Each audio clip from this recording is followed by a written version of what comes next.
muy atentamente desde la Academia Libertad y Cambio.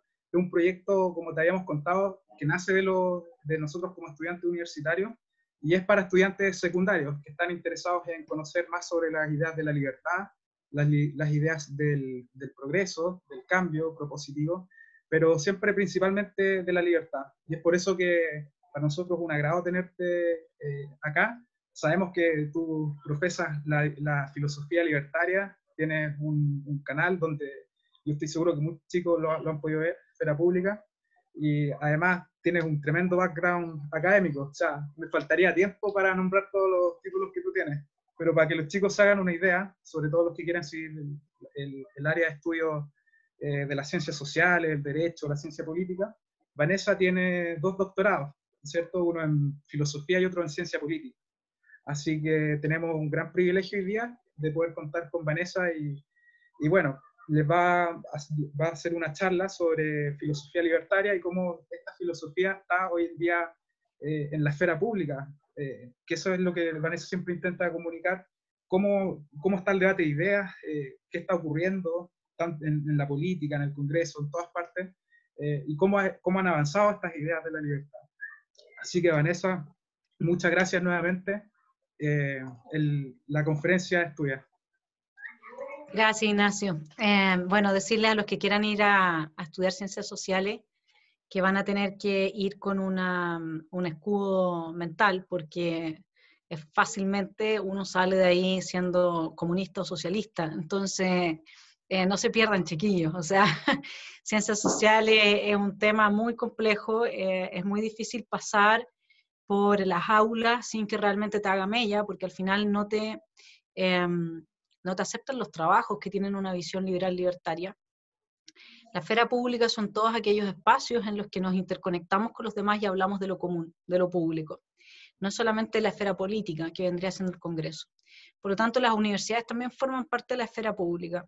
Y la verdad es que a mí me tocó en la Chile que me rechazaban mi tesis, no me la querían permitir hacer porque era el análisis del modelo económico desde la perspectiva liberal. Y entonces yo tomaba a Rawls, a Hayek, a Smith y a Friedman y analizaba qué principios regían en el ladrillo, de modo que pudiésemos ver con qué tipo de liberalismo, si es que se puede llamar liberalismo a John Rawls, funcionaba el modelo, y el modelo que nosotros tenemos económico está muy lejos de ser, ahora lo vamos a ver, liberal o lo que quieran decir de neoliberal, es un modelo de socialdemocracia que ha ido corrompiéndose, eso es todo. Bueno, entonces, como les digo, el tema de las universidades es muy complicado porque en general, a menos que ustedes elijan una universidad que claramente les dé el espacio, lo que hoy día prácticamente no existe, salvo honrosas excepciones, la del desarrollo, la Adolfo y un par más, pero incluso la Adolfo Ibáñez hoy día acá en Santiago está muy capturada por el asambleísmo de gente de izquierda, extremadamente violenta como siempre, y vamos a hablar de eso también hoy día. Entonces, lo que yo les quiero plantear en esta conferencia son ideas que de distintos autores y que van transitando por la estructura política de un país, por la forma de mercado que toma esta relación con la estructura política, por la concepción de ser humano que se tiene, y la concepción de ser humano es la que está a la base de la creación de las instituciones, ¿no es cierto? Si yo pienso que toda la gente es mala, entonces yo voy a tener un sistema extremadamente represivo. Si yo pienso que la gente es buena, voy a tener un sistema extremadamente garantista, en el caso, por ejemplo, de lo que sucede, otra parte de nuestra esfera pública, con el Poder Judicial, en que los jueces son garantistas, entonces creen que los victimarios, que gente como este señor Hugo no sé cuánto que mató a Ámbar, ¿no es cierto?, que asesinó a Ámbar y antes había asesinado a otra persona, creo que otras 2 personas, son víctimas de su entorno, están determinados por su entorno y por lo tanto son víctimas. Ergo de ahí se sigue que no puedan ser victimarios, o sea, que tengan el derecho a ser victimarios. Entonces,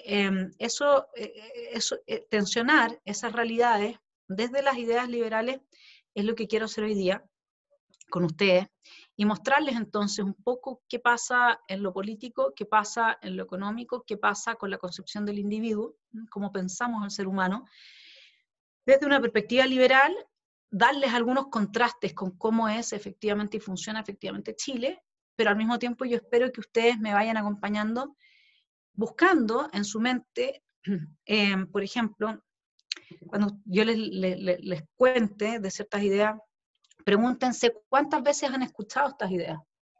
En la universidad, en los medios de prensa, comunicación. Porque así es como ustedes se van a dar cuenta de qué forma, a partir de su propia experiencia, de qué forma estas ideas que son las más peligrosas, porque son las que hacen a los individuos no manipulables por el poder político, no esclavizables, no dominables, están totalmente fuera del debate. O sea, ustedes pueden entrar a ciertos canales de YouTube y pueden de repente leer 2 o 3 columnas en alguna parte. Pero todas estas ideas que yo les traje hoy día, les aseguro que difícilmente lo van a haber oído en un matinal, lo van a haber visto en una telenovela o en una película. Entonces, y todo esto es por algo, es porque estas son las ideas que hacen de los individuos fuertes, que resisten a la manipulación de los poderosos, que no se dejan dominar y que por lo tanto no sirven de siervos ni de esclavos para nadie. Así es que dense cuenta solos, porque por algo no están en ninguna parte estas ideas. Entonces empecemos con John Locke. ¿Y por qué John Locke? John Locke, segundo tratado del gobierno civil. Ahí se encuentra todas las corrientes liberales que existen, se encuentran ahí. Y John Locke sorprende el mismo liberalismo, a un cierto liberalismo, que se ha ido desarrollando de una manera que ha dado paso a que se le acuse de individualistas, a que se les acuse de odiar la política, es decir, la construcción de un mundo común. John Locke dice que hay 2 leyes de la razón. Una ley manda a que cada uno de nosotros como individuos, leyes de la razón que él entiende como Dios, ¿no? Porque en esa época eran todos muy religiosos, pero bueno, él entendía a Dios como la razón, ¿ok? Entonces, una es aquella que manda a todos los individuos a cuidar de su vida, su libertad, su propiedad y el derecho a la búsqueda de la felicidad. Búsqueda, no a ser feliz, ¿ok? La segunda ley dice que la razón te habla para que tú protejas eso mismo, la vida, la libertad, la propiedad y el derecho a la búsqueda de la felicidad de tu prójimo. De tu prójimo. O sea, que el otro te importa. Y esto para el liberalismo tiene consecuencias muy, muy fundamentales, sobre todo para un cierto liberalismo que se economizó demasiado bajo una concepción del ser humano de homo economicus, y se olvidó de que piensen ustedes, si yo soy profe, ¿no es cierto? Y no tengo estudiantes, ¿puedo ser profe? Si yo soy bailarina y no tengo un público, ¿puedo ser bailarina? Nuestra realización, si yo soy un empresario y produzco un chip, pero nadie está interesado en la tecnología, ¿puedo entregar mi aporte al mundo? No puedo. Por lo tanto, es una falacia de que aquí estemos en el liberalismo afirmando un individuo que vive como Robinson Crusoe en su isla y se basta a sí mismo y es autárquico. De hecho, el liberalismo y los libertarios en lo que más confiamos es en la capacidad que tenemos los unos de colaborar con los otros en ausencia de todo tipo de coerción. No hay coerción para el liberal. Yo estoy haciendo esto, a mí nadie me está pagando para estar acá, a ustedes nadie les está pagando para estar acá. Yo no les voy a poner nota, y sin embargo aquí estamos. Hay colaboración, hay una colaboración espontánea que se da entre las personas cuando lo que yo les puedo dar, a ustedes los beneficia, y a mí también me beneficia podérselos dar, porque si no, ¿qué sentido tiene mi vida de haber estudiado todo esto que he estudiado y no poderlo entregar? Si me lo voy a quedar guardado acá, me voy a morir ahogada en la garganta, un cuesco. Entonces, ¿me entienden? En John Locke, el ser humano también funciona así, funciona totalmente en forma espontánea, colaborativa, y por eso el estado de naturaleza, es decir, la ausencia de la existencia de instituciones estatales y de alguien que gobierne, no es algo malo, está todo bien sin Estado. Ahí están los libertarios, ¿ves? Los que plantean el anarcocapitalismo. ¿Para qué necesitamos al Estado? No es necesario. De hecho, piénsenlo así. Cuando el Estado interviene muy fuertemente en la economía, como lo hizo Allende en la economía chilena, expropiando todo, ¿no es cierto?, destruyendo todo el aparato productivo, o como pasa en cualquier país socialista de economía centralmente planificada, ¿qué es lo que emerge como prueba de que John Locke tiene razón? Emerge el mercado negro,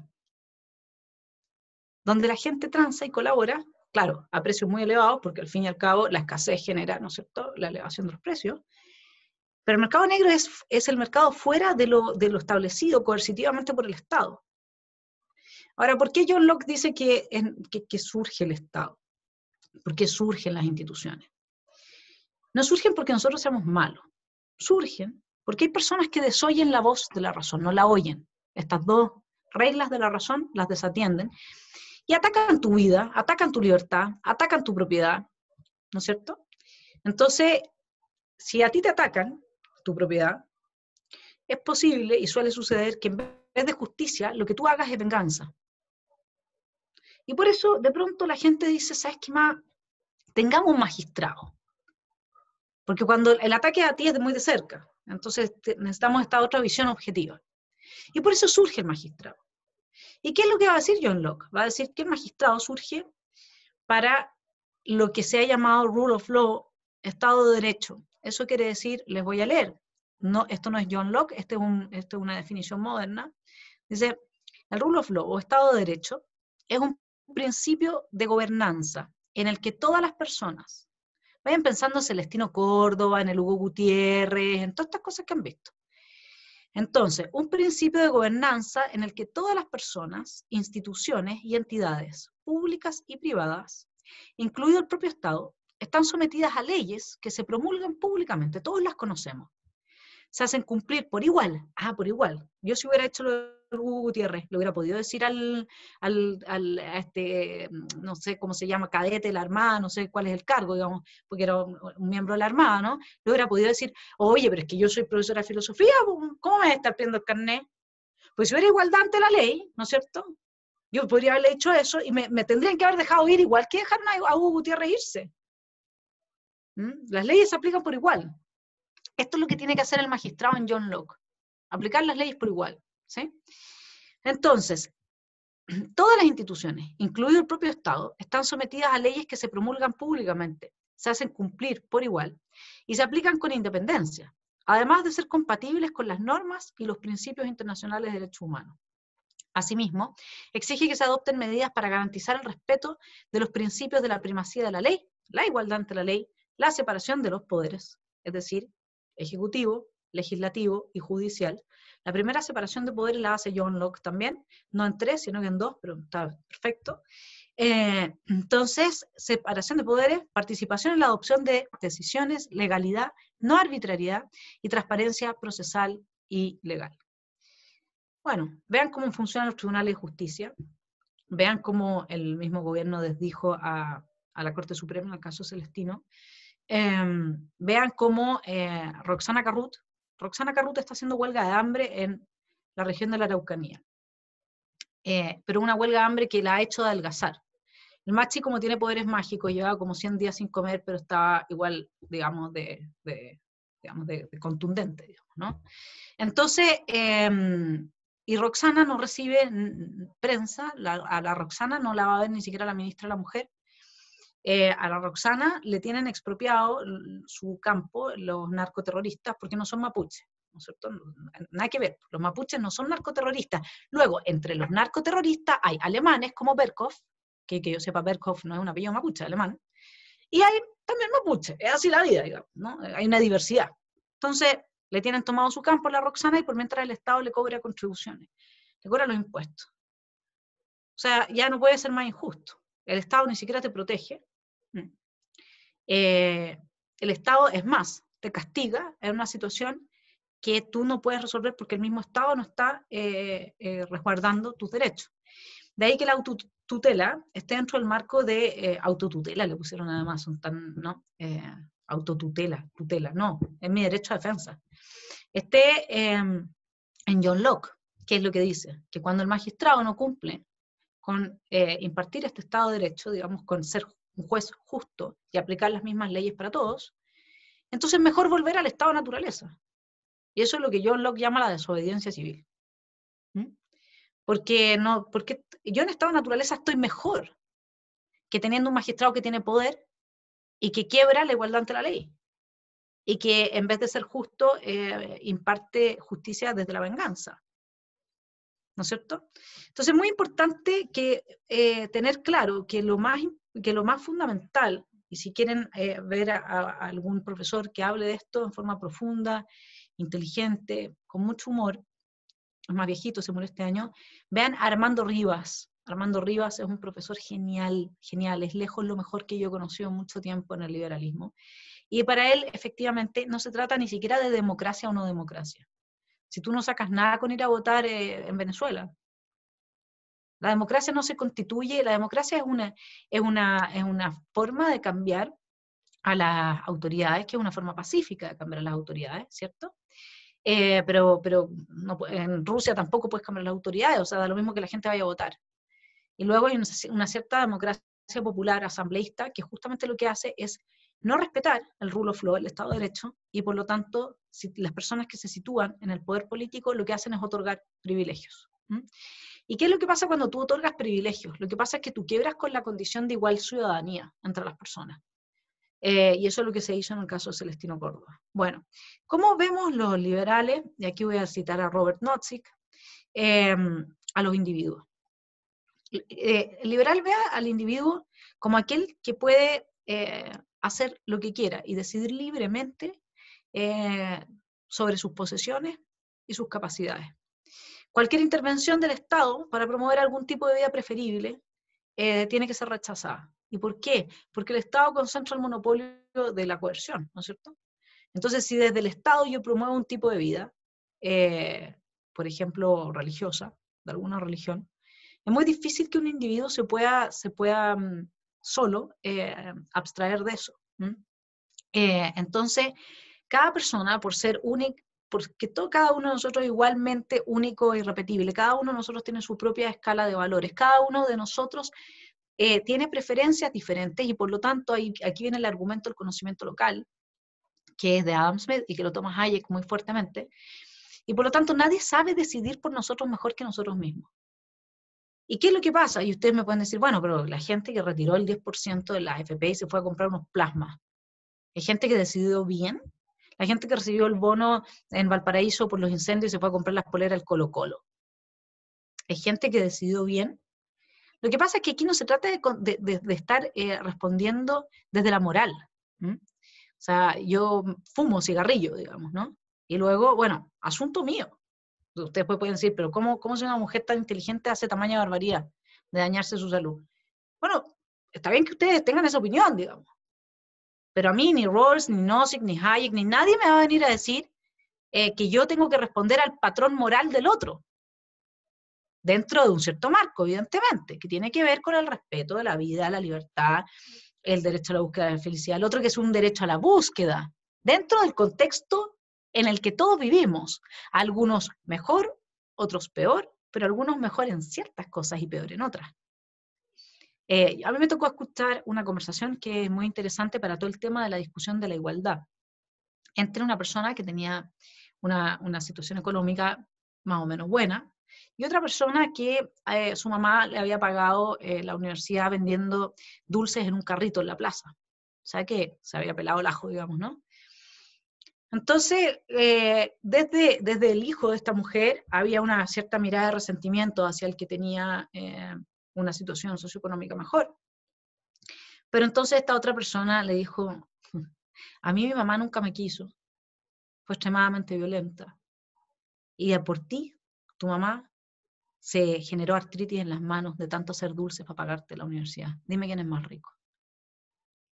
Entonces hay que abrir la mirada, porque la igualdad material, e incluso los talentos, por ejemplo, tanta discusión que hay con John Rawls que dice que los talentos son inmerecidos.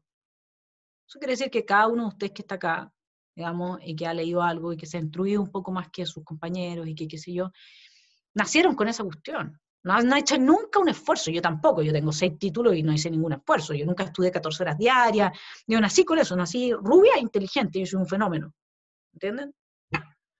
No, la cuestión no es así. Y de hecho ahí está una discusión muy fuerte entre John Rawls y Adam Smith, porque Adam Smith dice que más o menos a cierta edad, todas las personas, siempre hay algunas personas que son geniales y tienen algún talento particular, digamos, pero salen de la campana de Gauss, ¿ya? Pero todas las personas somos más o menos similares. Luego lo que va haciendo la diferencia son las condiciones externas y cómo cada uno de nosotros le saca el jugo a eso, digamos, ¿no? O sea, ese es el punto. Entonces, el tema de los talentos, de que fueran inmerecidos y por lo tanto se justificase, digamos, ¿no? Que a nosotros nos quiten parte de lo que ganamos, porque hay otras personas que no tienen los talentos que nosotros sí tenemos, es del todo falso y ningún liberal va a aceptar eso. Y no lo va a aceptar, porque además, desde Kant, desde Immanuel Kant, supónganse ustedes que ustedes son así súper buenos para la pelea, guerrillos, que a ver, ¿qué te pasa? La cuestión, en cualquier momento así medio chispa, ¿ah? Entonces todos dicen, no, puta, mira, este Diego, no, no, ya es el colmo. Ok, en una sociedad que está en paz y que no enfrenta un conflicto bélico. Pero luego veamos quién es Diego en el contexto de una sociedad en guerra, donde necesitamos generales con cojones que salgan al frente. Entonces lo que era un defecto en un determinado contexto, en otro contexto se torna una virtud. Y por eso para Kant el talento en sí no existe. Pues no podemos sacar las cosas del mundo para evaluarlas así nomás. Yo hablo mucho, y por eso hago clases fáciles, yo les puedo hacer ahora una clase de 6 horas. Ahora vayan y pregúntenle a mi pareja cómo le va con eso. No es fácil, ¿me entienden ustedes? Entonces, ese tema de un individuo que tiene el derecho sobre la propiedad que gana, digamos, genuina y legítimamente, evidentemente, es fundamental dentro del liberalismo. Es lo que diría Nozick cuando dice, la justicia no puede, estas concepciones de justicia social y estas cosas, no puede ser atemperada por la compasión a través de las armas del Estado.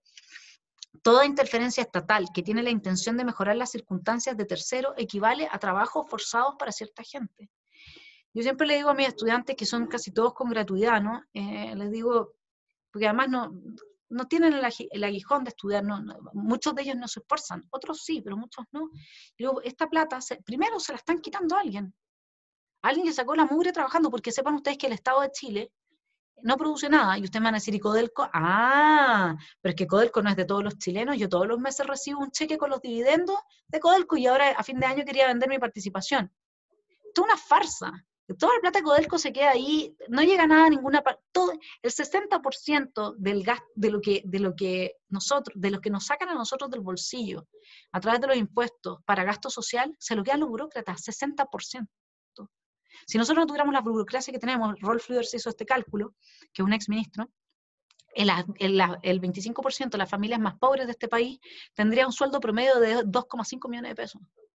Las burocracias se roban todo, se quedan con todo. Entonces, ¿qué puede haber de liberal en eso? Ahí no hay nada de liberal. Les quiero contar una cosa, les voy a leer para que entiendan un poco qué pasa con el capitalismo. Ya tanto que la culpa la tiene el capitalismo, todo esto el capitalismo. Les voy a leer cómo era el mundo. Esto es una cita de... ahora al tiro lo veo. Ya se me va a venir a la cabeza. No sé por qué no lo tengo acá, pero se las voy a mandar después si la necesitan. Bueno, se pueden meter a mi Facebook, también está republicada hoy día y está con la cita. Considérese, les voy a leer la cita de cómo era el mundo antes de la emergencia del capitalismo para que entiendan ustedes lo perverso que es el capitalismo, lo horrendo que es el capitalismo, lo espantoso que es ser capitalista y lo bueno que es ser socialista. Considérese el mundo tal como era a comienzos de la época del capitalismo democrático. El manantial brotó en 1776. Ahí empezó a surgir el capitalismo. Lo digo para todos los que se tragaron el cuento del patriarcado y la opresión de la mujer y todo. Antes de eso éramos todos igualmente pobres y el hombre tenía una pega mucho más difícil que la mujer, porque el hombre tenía que arar la tierra, tenía la fuerza física, el burro a la casa era el hombre. Entonces, ¿saben qué es lo que pasa? Todo ese discurso patriarcado además es falso, absolutamente falso. Bueno, hasta esa fecha, la pauta clásica de la economía política era el mercantilismo. Antes del capitalismo lo que había era mercantilismo. Y ahí surge Adam Smith, con su libro La riqueza de las naciones, diciendo, acusando y metiendo el dedo en la llaga de lo tremendo que era el mercantilismo, ¿no? Las hambrunas asolaban el mundo civilizado a un promedio de una por generación, una hambruna por generación. Las plagas hacían miles y miles de víctimas. En la década de 1780, 4/5 partes, o sea, solo un quinto no le pasó esto. 4/5 partes de las familias francesas dedicaron el 90% de sus ingresos simplemente a comprar pan. Solo pan. Para permanecer con vida. 90% de sus ingresos. 4/5 partes de las familias francesas.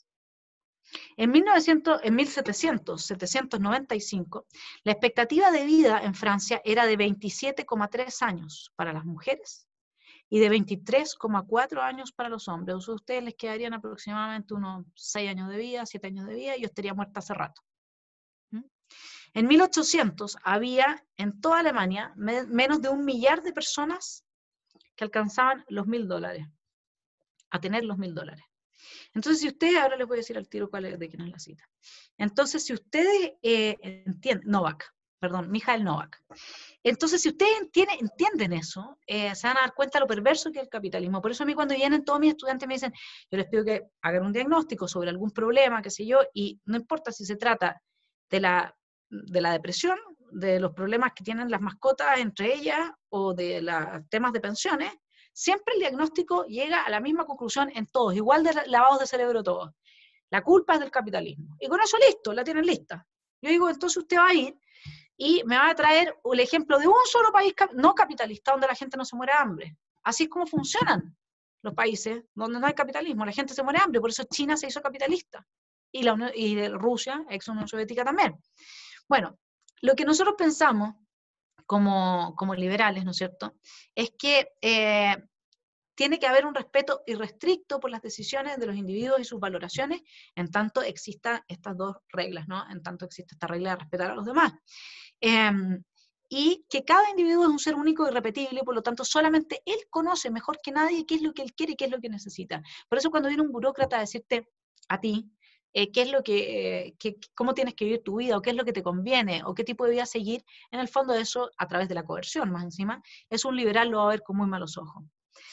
De ahí vamos a hablar de qué es lo que pasa con el Estado en Chile. El Estado chileno, a nosotros nos dicen que somos neoliberales y que resulta que nosotros tenemos un individualismo económico rampante, qué sé yo. Yo les voy a leer acá una columna que la tengo recortada desde febrero, del Diario Financiero, para que vean ustedes los neoliberales que somos. Durante el año 2018, el gasto total del Estado de Chile ascendió a la no pequeña suma de 45,1 millones de pesos, equivalente a un cuarto del PIB de ese año. 9 años antes, ese mismo gasto se elevaba a 26, o sea, estamos casi duplicados en 10 años. En la misma moneda. Así nuestro Estado aumentó su gasto en términos absolutos en un 70% real en 10 años, periodo en el cual la población no creció más de 10%. En ese periodo, el gasto en educación se incrementó un 144% y el subconjunto de ella universitario lo hizo un 280%.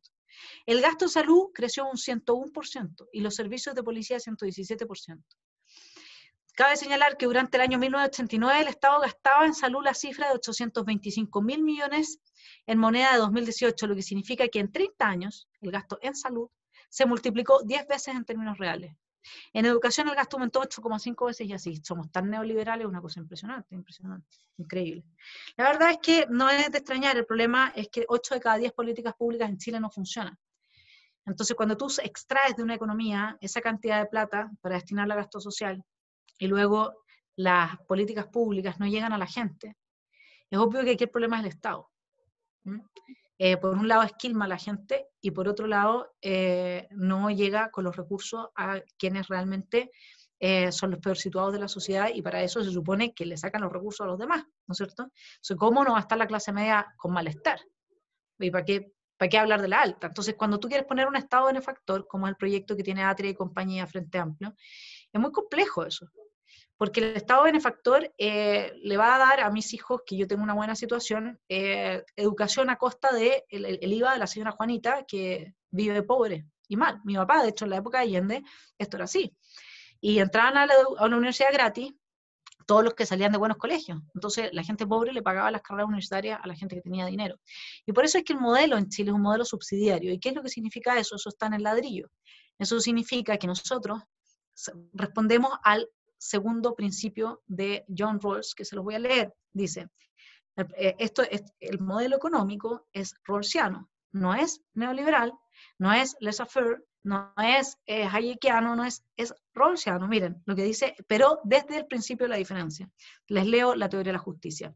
La distribución del ingreso y de las riquezas no necesita ser igual, no obstante que ser ventajosa para todos. Se observa una prioridad en la generación de estabilidad institucional en pos del crecimiento, de manera tal que las diferencias se aceptan, las desigualdades se aceptan, porque, en definitiva, generan mayores beneficios a los más desprotegidos a través del cumplimiento del principio de la compensación. Más del 75% del gasto estatal en Chile se destina a los peor situados, a la gente más pobre. Ahora, es que no les llegue, otra cosa. Pero ese es el modelo que nosotros tenemos, no es ir a ayudar a la persona rica, no es ir a ayudar a la persona que se la puede, es el subsidiario, es el que no se lo puede. Ese es un modelo de una cierta socialdemocracia, si uno quiere, ¿no? Pero no es en ningún caso neoliberal, que de partida el término ya presenta una serie de complejidades, pero esto no es libre mercado, y no es libre mercado no solamente por el rol distributivo del Estado. Nosotros lo que tenemos además en Chile, para ciertas áreas, y en Latinoamérica en general, mucho más que en Chile, es lo que yo he llamado neomercantilismo. ¿Por qué? Porque se supone que en un mercado libre lo que nosotros tenemos son derechos de propiedad y recursos productivos que se encuentran en manos de los privados. Y en Latinoamérica en general, el Estado tiene una influencia muy fuerte a través de la posesión de los recursos naturales sobre la economía. Y además el Estado suele, como nos pasó con la ley de pesca, etcétera, ¿no es cierto?, prestarse para la captura que hacen ciertos grupos económicos de porciones de mercado, de modo que no haya competencia, y entonces si no hay competencia, ellos fijan los precios a cambio de no entregar lo mejor al consumidor, el consumidor no puede elegir, y en definitiva eso no es lo que llamamos un libre mercado. Vamos a pasar al ciudadano. ¿Qué pasa con el ciudadano en Chile? El ciudadano liberal, el ciudadano libertario, es un ciudadano que piensa por sí mismo, que no está colectivizado, que tal como nosotros concebimos al ser humano, que es único y repetible cada uno de nosotros, que cada uno ha tenido vivencias distintas y por lo tanto, cuando todos te responden que el problema del capitalismo, claramente ahí lo que hay es un lavado de cerebro, ¿no es cierto? Porque cada uno ha vivido cosas distintas, ¿cómo vas a llegar exactamente a las mismas conclusiones? Es imposible. Pero entonces el liberal libertario, por eso tiene más problemas digamos, de congeniar, porque al mismo tiempo hay que tener altos niveles de tolerancia o de aprecio por las ideas distintas. Dentro de los libertarios, muchos tenemos sensibilidades diferentes, y la discusión Laje con Gloria, y ahora voy a entrevistar a Nicolás Márquez, entrevisté a Gloria, Laje, todos, digamos, es algo complejo, incluso yo misma presento ciertas complejidades para otros y otros para mí. Sin embargo, lo que hace el ciudadano en el fondo es referir a lo que es común. Si a mí me gusta la torta de chocolate y a ustedes la de manjar, esos son gustos personales. El liberal divide fuertemente la esfera íntima, la privada, la social y la pública. En lo público, lo que tiene que emerger a la luz es lo común, es lo que nos es común a todos, sobre lo que todos podemos opinar. Ustedes no tienen nada que opinar sobre si a mí me gusta la de naranja o la de chocolate. Eso no es materia de opinión. Luego ustedes pueden opinar sobre la torta desde su propio gusto, pero la torta no es algo común. En cambio, si nosotros estamos hablando de una legislación que castigue la pedofilia, por supuesto que es algo común. Y el ciudadano que es liberal es un ciudadano que cuenta con su propio juicio. Y como dice Hannah Arendt, tu juicio es más sólido y más potente en la medida en que tú eres capaz de tener lo que se llama un pensamiento extensivo, ir más allá de ti mismo y tratar de ver cómo los otros actores de la esfera pública viven y observan este fenómeno. Y luego entonces nutrir de ahí tu propio pensamiento y sacar tus propias ideas a la luz y con eso contribuir al mundo. Entonces, ese vendría siendo el ciudadano liberal, el libertario, y además, evidentemente, que el que respeta los derechos de los demás, ¿no es cierto? Ahora, quiero ir concluyendo con que nosotros lo que tenemos en la esfera pública hoy día es el imperio de la violencia como el modo de asustar, intimidar a la gente para que tome decisiones. El 10% de las AFP se votó bajo el miedo. Acuérdense más encima de la extorsión que le hicieron los portuarios, ¿no es cierto?, a Lagos Weber, que lo amenazaron directamente, se hizo bajo el miedo. Las cuotas de mujeres en la constituyente se votó bajo el miedo. La acusación de Chadwick se votó bajo el miedo. Los parlamentarios hoy día están siendo amenazados por todas partes, y dentro de eso hay grupos que son extremadamente fascistas. ¿Y por qué fascistas? Fascistas porque el padre del fascismo es Carl Schmitt, que es el jurista más importante del régimen nazi, y él es el que establece como concepto de lo político la relación del amigo y el enemigo. Entonces, ¿qué es lo que dice Schmitt? Dice, miren, cuando ustedes tienen algo, miren, se los voy a leer, dice, toda contraposición religiosa, moral, económica, étnica, o de contraposición, mujeres, hombres, mapuche chileno, huinca, da lo mismo, toda contraposición, o de cualquier otra índole, se convierte en una contraposición política cuando es lo suficientemente fuerte como para agrupar efectivamente a los seres humanos en grupos de amigos y enemigos, dispuestos a aniquilarse unos a otros. Lo político no reside en el combate mismo, sino que en la posibilidad que existe de enfrentarte al otro desde esta intención de aniquilar existencialmente al otro. El feminismo que nosotros tenemos hoy es un feminismo fascista, aborta al macho. O sea, llega hasta ese punto, ¿no es cierto? Y lo que va sucediendo dentro de y con esto quiero ir terminando, dentro de las universidades, es que este colectivismo y estos grupos de amigos-enemigos, este intento de hacer de cualquier diferencia el objeto de la creación de colectivos dentro de los cuales el individuo desaparece. Vayan ustedes y vean al grupo de feministas chillando, el violador eres tú y qué sé yo, y cuéntenme si es que ahí hay una persona diferente de la otra, si es que hay una ciudadana pensando por sí misma, cuéntenme si no parece un rebaño de algo, un cardumen de algo, una bandada de algo, pero no de lo que es propiamente el ser humano, que el ser humano tiene esta condición, entonces sacan un pescado de un cardumen y se lo comen y no pasó nada en el cardumen. Y eso es lo que denuncia Hannah Arendt en su libro Los orígenes del totalitarismo, que es lo que nos convierten cuando, como dice Tocqueville, nos igualan las inteligencias, la igualación de las inteligencias, nos lavan el cerebro, nos impiden pensar por nosotros mismos, nos obligan a adoptar doctrinas, creencias, etc. Incluso el libertarianismo, que no es una ideología, sino que es un pensamiento sobre la realidad, que tiene ciertas preferencias por un tipo de vida libre, también siempre tiene que ser revisado y estar conectado a la vida. No se puede quedar meramente en puros principios y agotarse ahí. Así que yo los invito, digamos, a reflexionar sobre esto. Espero haberles hecho algunos aportes y que haya quedado, los dejo ahora porque ya estamos para las preguntas. Voy a prender una luz que tengo arriba porque me estoy quedando oscura. Muchas gracias, Vanessa. O sea, es mucha información que digerir. Espero que los chicos, y sé que muchos ya anotaron referencias, autores, citas, así que, no, muchas gracias por esta primera parte, y ahora una parte más breve, que van a ser las preguntas. Les quiero preguntar a los chicos, si pueden levantar la mano, que lo hagan para que le habilitemos el micrófono y le pregunten directamente a Vanessa. Y si no pueden, ahí la levantaron. Importante, como son 20 minutos, traten de ser súper precisos, de traer la pregunta para que puedan preguntar lo más posible. Bueno, porque si alguien se extiende, eso. Adelante. Bueno, vamos a partir con Sebastián Pérez.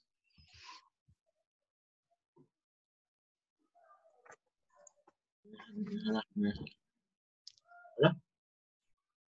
¿Hola? Hola. ¿Sí? Ya escucho, bravo. Bueno, wow. Nada que decir, señorita Vanessa. Me encantó su charla, muy buena. Bueno, mi pregunta principal es, yo soy aspirante a estudiar ciencias políticas. ¿Qué me puede decir usted de la carrera como tal? No, lo que yo te puedo decir es que no lo hagas. No lo hagas porque la ciencia política no sirve para nada, es un chorizo. Los cuentistas, cuando tú pones cientista político en el computador, el mismo Word te corrige, te pone cuentista político. No sirve, no funciona, la ciencia política está absolutamente capturada. Yo no me dediqué a la ciencia política, más bien me dediqué a la teoría política, y por eso entiendo todas estas cosas. También me tocó muy duro en la ciencia política, y de la ciencia política propiamente tal yo no recuerdo nada, no me quedé con ningún valor. Fue un tiempo perdido. y además no hay, hoy día tú tienes que pensar como liberal o como libertario, lo más importante es que tú puedas parar la olla. ¿Eso qué es lo que significa? Que tú tengas la posibilidad realmente de sostenerte a ti mismo, porque si no terminas siendo un esclavo del que te sostiene y te mantiene. Así que no suena bonito lo que estoy diciendo, pero uno tiene toda la vida, después de haber estudiado su carrera, para desarrollarse en todo lo que quiera. Mi hijo mayor ama la filosofía, pero tú estudia economía, y es un tipo que estudia economía siempre contrastándola con la escuela austriaca, que eso es lo que no le enseñan. Abrió un grupo de libertarios en la Universidad de Múnich, y se ha leído todo Santo Tomás, todo Kant, todo Marx, todo. Pero él sabe que para ser libre tienes que ser capaz de entregar algo que el mercado aprecie y que te paguen bien por ello. Entonces, qué buena tu pregunta, porque ojalá que todos los demás también hayan oído esta respuesta. En serio, no pierdan su tiempo, sáquense la mugre en algo que les sirva, y después, cuando tengan su plata, se van a poder dedicar el tiempo que quieran, hazlo después, pero saca tu primera carrera, y después si quieres lo haces como un magíster. Pero te digo, ciencia política no es una buena carrera y te enseñan muchas cosas que no sirven para nada. En serio, en serio. Bueno, ahora Yerko, que es monitor, bueno, instructor de esta academia, escuela, va a hacer una pregunta que le hicieron llegar durante la semana. Yerko.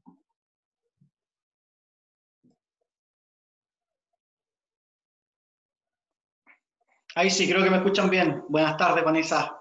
Hola, Yerko, gusto La saludarte. verdad que son dos preguntas, pero breves. Me las hicieron llegar durante la semana. La primera, ¿está en peligro la democracia liberal? Y la segunda, sobre si el feminismo puede ser atentatorio con la libertad de las mujeres. Uh-huh. Esa es la pregunta. Muy buena pregunta. La democracia liberal ya no existe en Chile. A ver, digámoslo así. Maquiavelo plantea que cuando se crean las instituciones, luego normalmente lo que van experimentando, ¿no es cierto?, es un proceso de corrupción y degradación. Y nosotros estamos en el proceso de corrupción y degradación más alto desde el retorno de la democracia en la década del 90. Cuando tú ves, imagina Chile hoy día sin pandemia nomás. Si tuvimos la primera línea en el ex Congreso Nacional, todas las ciudades quemadas. Dime cuántos presos hay, dime quién fue. Acá no existe democracia liberal en este momento, y el último bastión que tenemos para salvar la democracia en términos de no terminar en algún tipo de autoritarismo, que sería lo más suave y bonito que podríamos vivir, es ir al plebiscito a votar rechazo. Es lo único que va quedando. En el momento que salga apruebo, toda la clase política cree que empieza un proceso constituyente. Messina ya lo dijo. Va a salir el grupo ciudadano, va a decir: ustedes los políticos no los queremos, los políticos hoy día tienen un 3% de aprobación, los van a sacar cagando, y se van a meter los grupos violentos y van a hacer una asamblea constituyente tipo venezolana, y eso es lo que está planeado. O sea, no puede haber democracia liberal donde vengan los portuarios y te amenacen a un parlamentario cuando quiere votar para que dificultar la destrucción del sistema de pensiones, te amenacen con destruir el país. Y menos todavía viendo lo que pasa en la Araucanía. No puede haber democracia liberal viendo lo que pasa en la Araucanía. La segunda, sobre el feminismo. El feminismo es atentatorio en contra de los derechos de la mujer. Y lo voy a decir por qué. Porque en la medida que el feminismo quiebra con la igualdad de derechos, en la medida en que el feminismo empieza a tomar al hombre como el enemigo, destruye el espacio de libertad que existe para todos. Si te destruyen a ti, por eso John Locke y esta idea de que también lo que te pasa a ti es importante para mí. Si a ti te destruyen tu derecho a la presunción de inocencia, entonces me están a mí destruyendo mi espacio de libertad en que yo vivo con personas que tienen derecho a la presunción de inocencia. Es inevitable que eso en algún momento rebote, sin contar con que todas las mujeres nacimos de un hombre. Entonces habrá muchas que no querrán a su padre, pero muchas otras sí. Sin contar que tienes amigos, sin contar que tienes hijos, sin contar que, o sea, si tú ves a la relación afectiva, por eso es que las mujeres buscan destruir la heterosexualidad, o sea, el feminismo busca destruir la heterosexualidad, porque mientras una mujer quiera a un hombre, lo va a defender, y va a defender su derecho a la presunción de inocencia, al que quiere, por lo menos, ¿no es cierto? Entonces, sí, necesariamente destruye los derechos de las mujeres. Gracias, Vanessa. Bueno, ahora tenemos 3 preguntas. Daniela Chamorro, ella es una súper estudiante de esta escuela. Así que dale, Daniela, te voy a silenciar. Hola, hola Vanessa. Hola, Primero, Dani. antes que nada, quería decirte de que te aprecio mucho porque eres una mujer así como líder, modelo a seguir un poco a mi parecer. Pero bueno, voy a la pregunta. Quería saber su diagnóstico referente al proyecto ESI y si este, según su visión, atenta contra la libertad de los padres a elegir el proyecto educativo de sus hijos. Eso. Sí, claro, claro. Lo de la ESI, la verdad es que es horrendo. Métanse en mi canal, yo tengo ahí una entrevista que le hice a Ezequiel Baigorría, o busquen a Ezequiel Baigorría, Baigorría con B larga, psicólogo clínico, que estudió todo el tema de la ESI implementada en Argentina. Entonces, ¿qué es lo que hay? Son los libros para pre-kinder y kinder. Los niños se tienen que masturbar entre ellos. Dejemos ese ejemplo, nomás, además del ejemplo de que toda la ESI es implementada no por los profesores, sino que es implementada por grupos LGTB, es decir, no traen a pedagogos, y entonces llega, esto lo contaba Ezequiel, como ha pasado en Argentina, llega, no sé, pues un trans y les muestra a niños de, qué sé yo, primero básico, que en un cuerpo puede haber un pene y tetas, digamos, ¿no? De ahí, ¿qué hace una familia conservadora con esto? Ahora, lo más tremendo de la ESI para un liberal es que acuérdense que el liberal esencialmente lo que respeta es al individuo y que divide la esfera íntima de la privada, de la social, de la pública, y de esa forma no permite que entre el Estado en su vida, ¿me entienden? Porque esas divisiones son muy importantes. ¿Qué pasa cuando te colectivizan tu sexualidad? Fuera de que lo que genera, véanlo, Ezequiel Baigorría, lo que genera es que, a ver, aquí detrás de esto está Guattari y Deleuze con el antiedipo, que lo que quieren hacer es eliminar, cuando un niño crece, aprende 3 contenciones para la libido, es decir, para la expresión de su sexualidad. La vergüenza, la moral y el asco. Y eso lo aprende ¿por qué? Porque tiene su intimidad, porque no anda viendo a los profesores en pelota en el colegio y tampoco anda toqueteando, y tiene su intimidad, tiene su cuerpo es suyo. ¿Mm? Cuando tú implementas la ESI, lo que haces es impedir la formación de esas 3 contenciones a la libido, y por lo tanto lo que viene de ahí es un psicópata, así de simple, es un pedófilo. Eso es una legalización de la pedofilia. Hay libros de la ESI donde hay, entre la diversidad de parejas que se promueven, una de un niño con un adulto. Entonces, esto es gravísimo. O sea, yo no he visto nunca un ataque más feroz al individuo, a la posibilidad de que se forjen individuos para sí mismos con su sana distancia de los demás en lo íntimo, etc. Esta es una colectivización totalitaria. Eso es lo que es. Eso. Vayan Bueno, a mi canal Esfera Pública, ahí tengo varios análisis de eso. ahí les compartí el link del YouTube para el canal de Vanessa. Camilo Gea.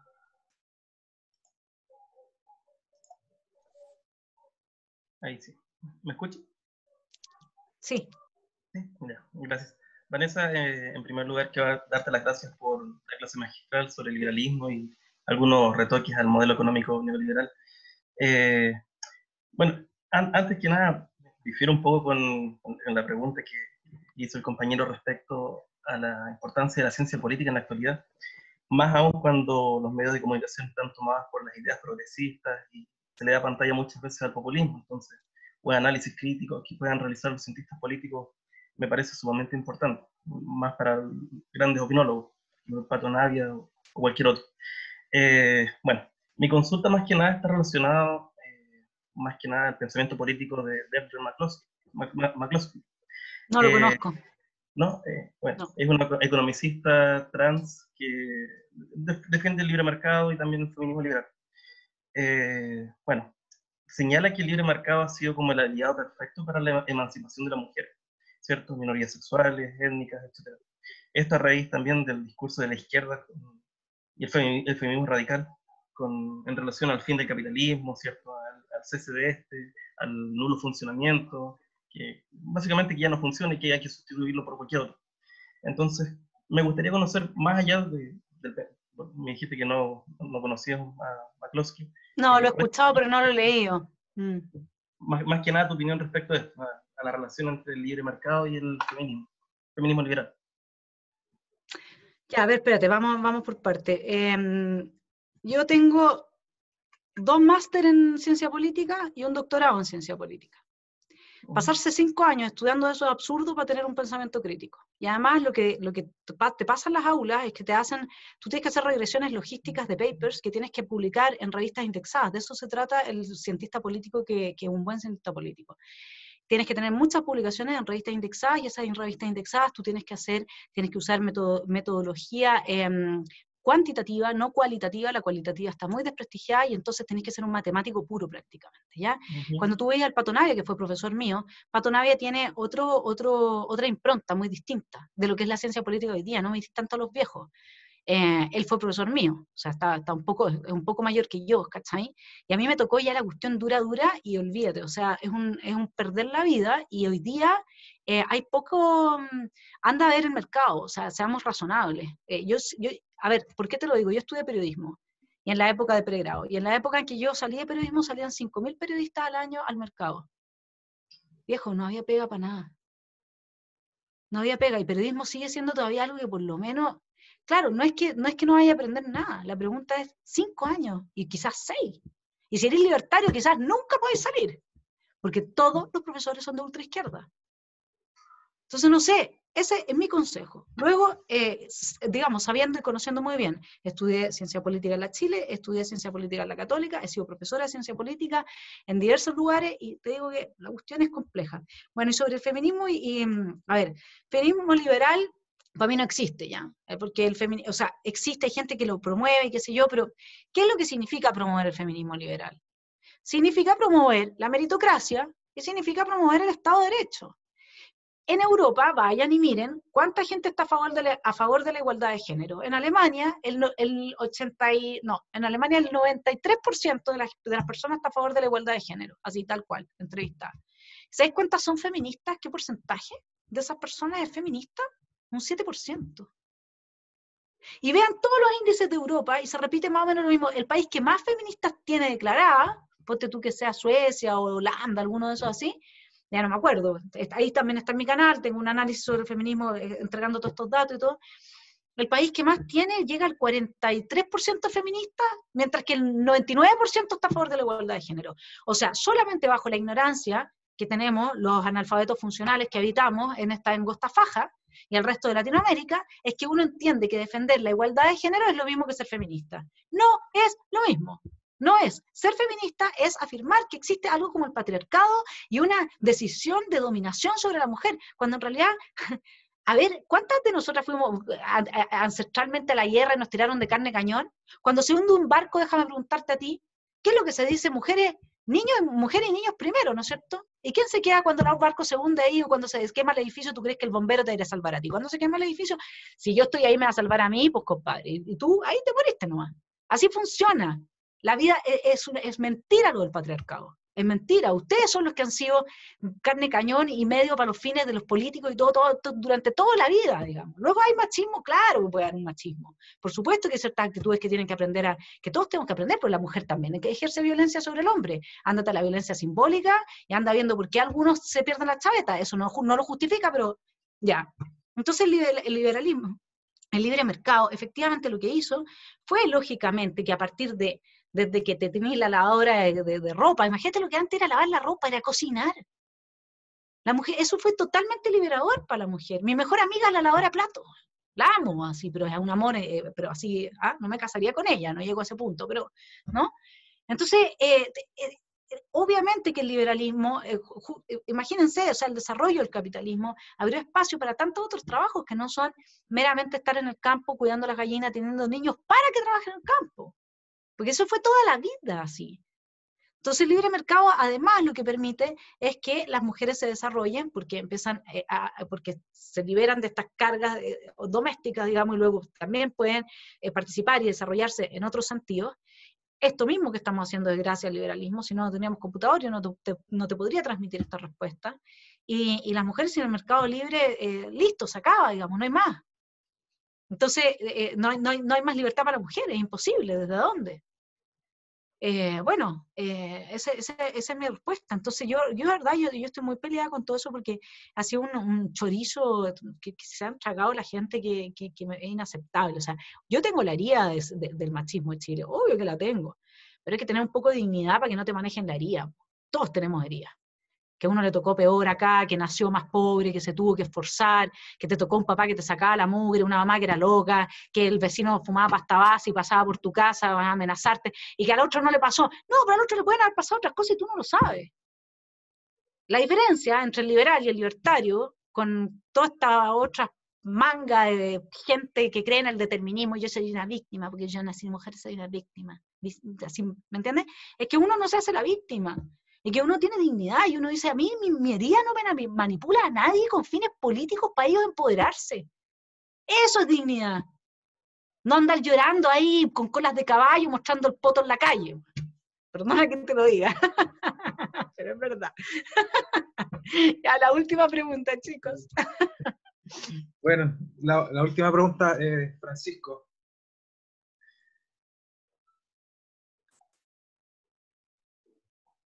Seba, pura matemática, por lo menos la ciencia política dura, sí, pura matemática. No lo recomiendo para nada. Ahí ¿Hoy? sí. ¿Listo? ¿Se escucha o no? Sí. Hola Vanessa, quiero Hola, Francisco. bueno, agradecerle por su charla, la verdad estuvo, siento que se pasó súper rápido la hora, otros chicos sienten lo mismo. Quería preguntarle, bueno, yo estoy tratando de adentrarme más en lo que es la filosofía liberal, me he acercado a esa filosofía por el trabajo que ha hecho Fundación para el Progreso en Chile, tengo un par de libros de ellos. Mi pregunta es básicamente, ¿cuáles son los libros que no pueden faltar en la biblioteca de alguien que quiere adentrarse y perfeccionarse en esta filosofía? Súper buena pregunta.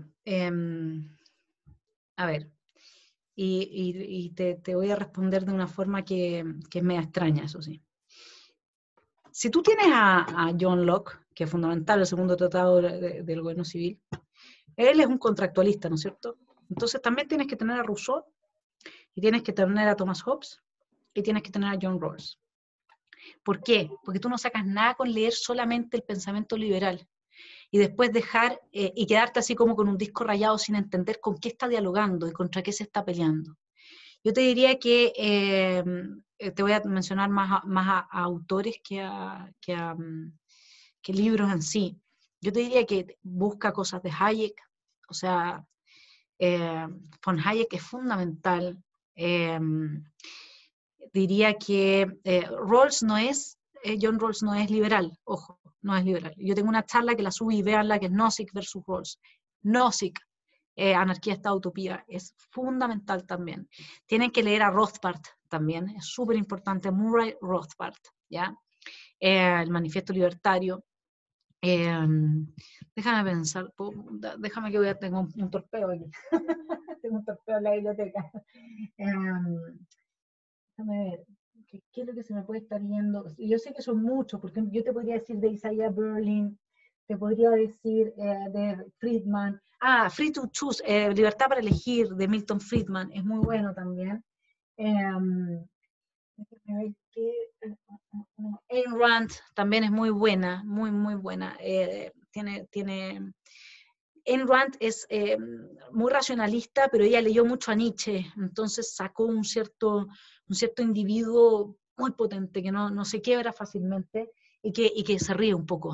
Yo les recomiendo cuando alguien los esté ofendiendo, digamos, o los esté atacando, qué sé yo, Ayn Rand trae como este individuo que es así como capaz de todo, ¿cachai? El Atlas, ¿no? Y entonces, cuando ustedes ya se empiezan a sentir mal, miren a esa persona, imagínense que tiene una nariz de chancho y listo. Yo hago eso, yo ocupo mucho el humor, ¿no? O sea, entonces me imagino, me está hablando así, ya me da risa y ya no me importa lo que me está diciendo, ¿cachai? Hay que ser creativo, ¿sí? Las capacidades y las riquezas que tiene una persona son infinitas. Entonces, ¿qué más te podría decir? Bueno, teoría de los sentimientos morales es fundamental también de Adam Smith, mucho más que Riqueza de las Naciones, porque de Riqueza de las Naciones puedes sacar un par de tesis fundamentales que tienen muy fácilmente. Pero teoría de los sentimientos morales es súper importante. Déjame ver, ¿qué más? Yo diría que empezar por ahí, pero sobre todo de no dejar de leer a la gente que no dejar de leer a Marx, no dejar de leer a Gramsci, no dejar de leer a Marcuse, no dejar de leer a esa gente o por último, ¿saben qué? No lo lean, pero véanse una clase de YouTube, para que puedan pelearse con eso. Eso es más razonable. Léanse a los liberales ¿Ah? ¿Algo más contemporáneo? Es que Co- yo no. O sea, por supuesto, los libros de Axel también no pueden faltar en la biblioteca. Sí, es que te dan muy buenos argumentos, cómo hablar con un progre de la gloria, pero yo lo estaba diciendo más desde la perspectiva filosófica, de formación filosófica, digamos, ¿no? Entonces, Vale. estos otros libros te permiten conectar bien con la discusión de lo que está pasando ahora, pero si uno quiere desarrollar propiamente el pensamiento filosófico, el liberal, libertario, tiene que ir a las fuentes, y tiene que enfrentarse solo a las fuentes. Y vean siempre, vean a Agustín Laje, es muy bueno Agustín Laje, ese es un tipo muy bien preparado, que hace muy buenas charlas. Vean a Armando Rivas en el YouTube, también muy bueno. Vean a Carlos Rodríguez, muy bueno. A Escotado, también muy bueno. No sé, ahí hay muchas cosas. Chicos, los tengo que dejar. Me he pasado de 4 minutos y me va a llegar Muchas el Zoom. gracias por la charla. Les mando un abrazo y pucha, qué bueno. Qué bueno, mira, una sola persona puede cambiar el mundo, así que hagamos que nuestra vida valga la pena, démosle sentido y abracemos la libertad, que es la mejor de todas las causas, y por eso que a pesar de que no tenemos de nuestro lado ni el Ministerio de Educación, ni la plata del Ministerio de la Cultura, ni todos los gobiernos de una concertación que era de izquierda, las ideas de la libertad siguen siendo las que la gente abraza. Así es que nosotros estamos del lado de los buenos porque la experiencia empírica así lo muestra. Un abrazo. Que estén súper bien. Muchas gracias, Vanessa. Cuídense. Chao, que Chao. tengan buen fin de semana.